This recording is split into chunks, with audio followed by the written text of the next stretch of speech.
I'll tell you that if you go to a waiting room or the cancer clinic at Children's and you sit there and you listen and you look, time is what's on everyone's mind. Every parent in there is wondering, will that next breakthrough happen in time to save my child?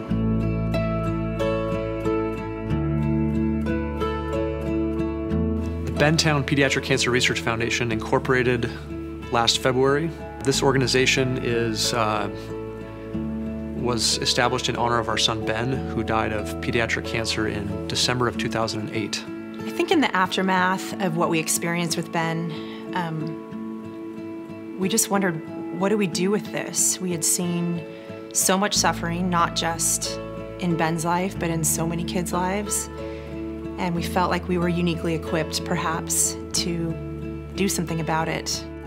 John was diagnosed with stage 4 high-risk neuroblastoma June 9th of 2010. He went through 5 rounds of chemo, and then he had surgery, and then round 6 of chemo, and then a stem cell transplant with high-dose chemo before the stem cell transplant, and he's undergoing radiation right now.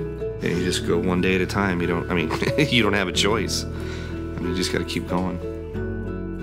I was quite struck by the amount of our time and the time of the nurses and caregivers and families that was devoted to taking care of that child because of the side effects that the treatment gave to these children. Subjecting a child so small who's not fully developed, both mentally and physically yet, to chemotherapy, surgery, and radiation.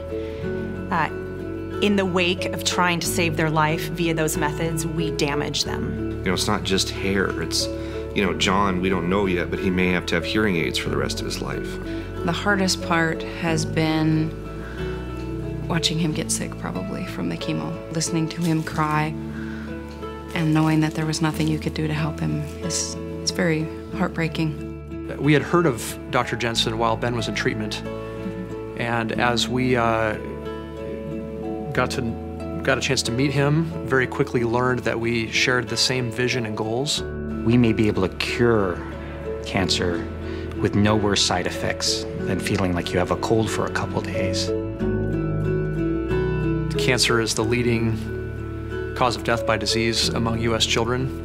Out of the National Cancer Institute's $4.8 billion budget, only $173 million is allocated for anything to do with childhood cancer, just 3%. Without private donations, I, like most of my colleagues in this field, would be just curing mice. I want to cure children. We have the knowledge, we have the technologies, we have the insights from decades of research now. We're ready. We just need their help to get the job done. For me, the biggest thing I would ask somebody that was contemplating funding cancer research would be, please, because you have the chance to save our children, you have the chance to save my son. And when you're a parent, that's all you could ask for, because that's truly all we have.